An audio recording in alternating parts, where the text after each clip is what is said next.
Assalamualaikum warahmatullahi wabarakatuh. Alhamdulillah, salatu wassalamu ala Rasulillah wa ala alihi wa ashabihi wa man tabi'ahum bi ihsanin ila yaumiddin. Wa ba'd. Qala Allah Ta'ala fi kitabihil karim, a'udzu billahi minasyaitonir rajim. Bismillahirrahmanirrahim. Ya ayyuhalladzina amanu la ta'kulu amwalakum bainakum bil batil illa an takuna tijaratan antaradim minkum wa la taqtulu anfusakum innallaha kana bikum rahima. Wa qala Rasulullah sallallahu alaihi wasallam, naha Rasulullah sallallahu alaihi wasallam an bai'il hasah wa an bai'il gharar. Amma ba'd, fa inna asdaqal hadits kitabullah wa khairal huda hudan nabiy sallallahu alaihi wasallam.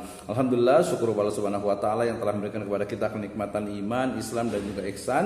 Kemudian salawat dan salam sama-sama kita panjatkan kepada junjungan alam habibana wa nabiyana Muhammadin sallallahu alaihi wasallam, kepada seluruh ahlul baitnya, para sahabatnya serta orang-orang yang senantiasa mengikuti jejak sunnahnya hingga akhir zaman. Terima kasih, jazakumullahu khairan. Pemirsa sekalian, masih di seri muamalah dan ekonomi syariah. Saat ini kita sudah sampai kepada pembahasan terkait dengan akad-akad yang diharamkan di dalam Islam. Ini materi yang sangat penting sekali. Kenapa? Karena kita tahu bahwa salah satu dari kaidah dalam muamalah itu adalah al-aslu fil muamalati al-ibaha hatta yadulud dalil ala tahrim. Hukum asal dari muamalah itu adalah mubah atau boleh sampai ada dalil yang mengharamkannya. Maknanya adalah bahwa seluruh jenis transaksi itu sejatinya hukum asalnya itu adalah boleh, ya, kecuali ya nanti ada dalil, ada Al-Qur'an, ada hadis, ada ijma yang menjadikan akad mubah itu menjadi haram. Nah, ini menjadi penting, ya. Kemudian juga larangan dalam akad ini ataupun akad-akad transaksi yang diharamkan di dalam Islam itu biasa terkait dengan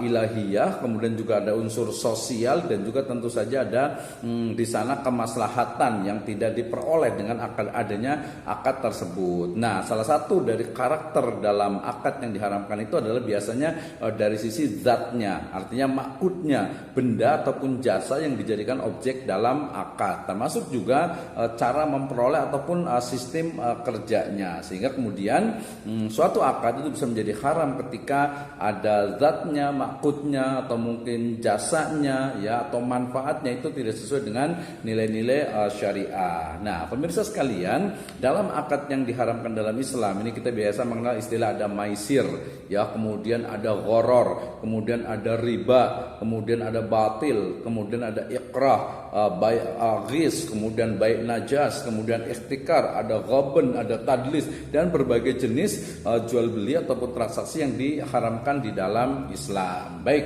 pemirsa sekalian, kita mulai dari sesuatu ataupun transaksi yang diharamkan dalam Islam. Yang pertama itu adalah maisir atau perjudian. Saya yakin ini jelas sekali. Maisir dalam bahasa Arab atau istilah lainnya itu adalah kimar, itu adalah berharap sesuatu yang berharga dengan mudah tanpa membayar kompensasi yang setara, ya, atau bisa juga dikatakan memperoleh sesuatu tanpa bekerja, ya, atau tanpa melakukan tanggung jawab terhadapnya dengan cara permainan peluang, ya. Nah, sedangkan Falil Jamaluddin menyebutkan bahwa yang disebut dengan maisir itu adalah perolehan kekayaan secara kebetulan, bukan karena usaha. Berarti di sana ada unsur peluang, ada unsur tidak ada unsurnya, tidak ada unsur kerja, tidak ada unsur tanggung jawab, kemudian tiba-tiba memperoleh, itu adalah kimar, ya. Kemudian juga Muhammad Ayyub juga menyebutkan bahwa yang namanya perjudian itu adalah menerima uang, keuntungan, atau menggunakan barang dengan biaya orang lain, memiliki hak atas uang atau manfaat dengan menggunakan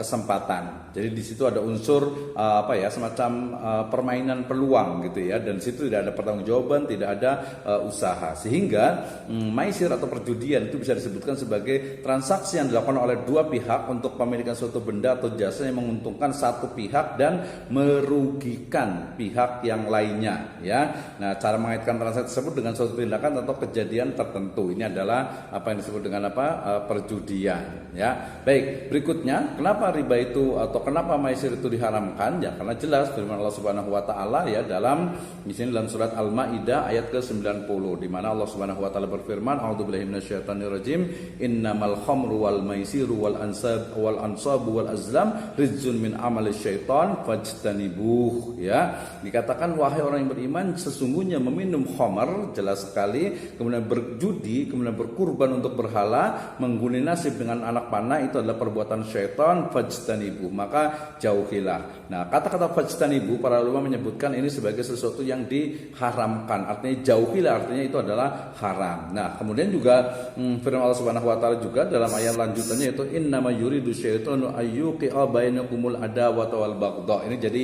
ilat kenapa kemudian judi itu diharamkan, karena selalu membawa kepada permusuhan di antara umat Islam. Kemudian juga di situ ada hadis juga dikatakan yang mendukung bahwasanya khamar kemudian perjudian itu diharamkan. Kata kullu muskirin khamrun wa kullu muskirin haramun. Jadi setiap yang memabukkan itu adalah khamar dan setiap khamar itu adalah haram di dalam Islam. Ya, jelas sekali ini menunjukkan berarti memang yang diharamkan dalam Islam. Yang kedua adalah riba. Ya, riba dalam Islam itu diharamkan. Ya, riba itu apa? Riba itu ada kata roba yarbu, ya, bermakna ziyadah atau ziyadah tambahan. Ya, berarti riba itu adalah segala sesuatu atau segala transaksi jual beli yang diharamkan oleh syariat Islam. Jadi definisi dari riba ada dua. Ya, yang pertama adalah riba itu ya segala sesuatu atau segala transaksi jual beli yang diharamkan dalam syariat Islam, itu juga disebut dengan riba secara general atau am. Ya, sedangkan secara khusus yaitu tambahan bagi salah satu pihak yang berakad dalam akad pertukaran tanpa adanya pengganti. Ya, ini juga menjadi juga riba, terutama nanti riba fadl. Nah, ini definisi dari riba. Ini seperti firman Allah Subhanahu wa taala dalam misalnya surat Al-Hajj ayat ke-5 dikatakan fa idza anzalna 'alaihal ma'a ihtazat wa rabbat. Ya, ada kata-kata roba atau riba ya. Kemudian juga dikatakan antakuna ummatan hiya arba min ummah. Itu juga menggunakan kata-kata riba ya.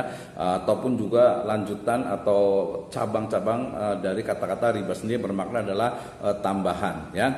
Sehingga kemudian riba secara syar'i itu adalah huwa ziyadatu fi asya'i mahsusah wa ziyadatu 'ala dain muqabilul ajli mutlaqan. Ya, jadi yang disebut dengan riba itu adalah tambahan atas sesuatu secara khusus dan juga tambahan pada utang ya, pada utang yang ditangguhkan tentu saja. Nah, ini berarti kita nanti akan tahu tentang jenis-jenis dari riba di dalam Islam itu sendiri. Nah, riba dalam Islam itu ada dua, ada riba al-fadl dan juga riba nasi'ah. Ya, jadi riba fadl itu adalah riba yang terjadi karena pertukaran tadi amwal ribawiyah, emas dengan emas, perak dengan perak, gandum dengan gandum, kurma dengan kurma, kemudian juga garam dengan garam dan yang lainnya ya. Sedangkan riba nasi'ah itu adalah riba yang terjadi pada utang piutang, baik itu ribanya jahiliyah ya, riba yang terjadi karena tidak mampu untuk membayar kemudian ditambahkan, atau riba yang disyaratkan yang ada di awal. Jadi riba sendiri bisa lihat dari sisi tadi nasi itu ada riba qard ya, riba jahiliyah, riba fadl dan juga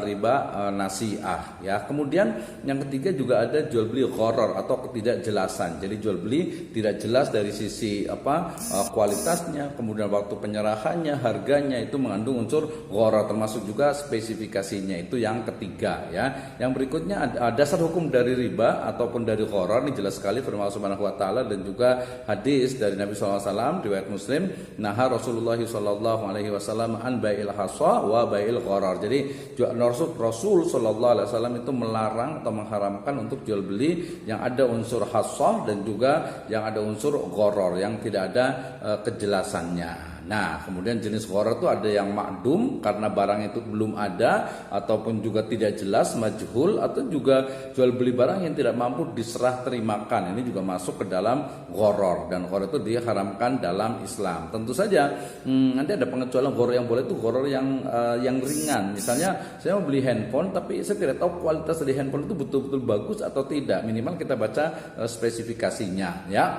Nah, sedangkan akad haram lainnya itu ada ihtikar atau menimbun. Kita sudah tahu najas yaitu melakukan false demand, permintaan palsu gitu ya. Kemudian al-ghis, di situ ada unsur kecurangan. Tadlis juga percampuran kualitas antara yang baik dengan yang bagus. Kemudian ada unsur juga ghaban dan juga risyah atau menyuap di dalam Islam. Sehingga sejatinya transaksi yang diharamkan dalam Islam itu memang sebenarnya memudorotkan, membawa kerusakan kerusakan bagi umat manusia, sehingga bukan hanya syariah tetapi memang maslahat untuk umat sendiri, untuk masyarakat, untuk manusia, bahwa ya jual beli ada unsur riba, ada perjudian, kemudian gharar, al-ghis dan sebagainya, itu ya jelas diharamkan di dalam Islam. Dengan ini mudah-mudahan umat Islam itu akan terbebas dari segala bentuk ya akad transaksi ya jual beli, bisnis, usaha yang mengandung unsur di dalamnya haram ya, sehingga kita akan berbisnis, berusaha, berwirausaha dengan sesuatu yang dihalalkan di dalam Islam ya. Kenapa? Karena dikatakan innal halala bayyinun wa innal harama bayyinun wa bainahuma umurun mustabihat. Yang halal itu sudah jelas, yang haram itu sudah jelas gitu ya, sehingga kita sebagai umat Islam wajib untuk melaksanakan yang halal dan menjauhkan segala yang diharamkan di dalam Islam. Wallahu a'lam bishawab. Assalamualaikum warahmatullahi wabarakatuh.